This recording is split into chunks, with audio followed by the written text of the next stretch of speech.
The U.S. has agreed to provide humanitarian aid to a desperately poor Afghanistan on the brink of an economic disaster, while refusing to give political recognition to the country's new Taliban rulers, the Taliban has said.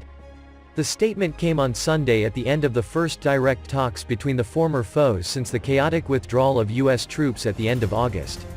There was no immediate comment from the U.S. on the weekend meeting. The Taliban said the talks held in Doha, Qatar, went well, with Washington freeing up humanitarian aid to Afghanistan after agreeing not to link such assistance to formal recognition of the Taliban. The United States made it clear that the talks were in no way a preamble to recognition of the Taliban, who swept into power August 15 after the U.S. allied government collapsed.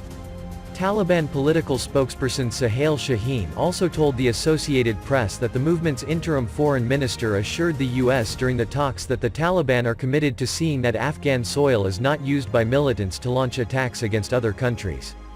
On Saturday, however, the Taliban ruled out cooperation with Washington on containing the increasingly active Daesh group in Afghanistan. Daesh, an enemy of the Taliban, has claimed responsibility for a number of recent attacks, including Friday's suicide bombing.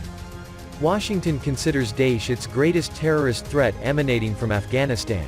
Bill Razio, a senior fellow at the Foundation for Defense of Democracies who tracks militant groups, agreed the Taliban do not need Washington's help to hunt down and destroy Afghanistan's Daesh affiliate, known as the Daesh in Khorasan province, or Daesh-K. The Taliban fought 20 years to eject the U.S., and the last thing it needs is the return of the U.S. It also doesn't need U.S. help, said Razio, who also produces the Foundation's Long War Journal.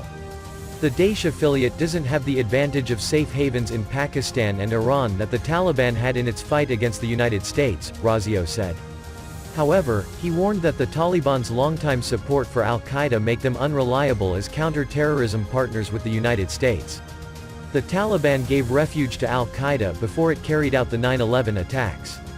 That prompted the 2001 U.S. invasion of Afghanistan that drove the Taliban from power. It is insane for the U.S. to think the Taliban can be a reliable counter-terrorism partner, given the Taliban's enduring support for al-Qaeda, Razio said. During the meeting, U.S. officials were expected to press the Taliban to allow Americans and others to leave Afghanistan.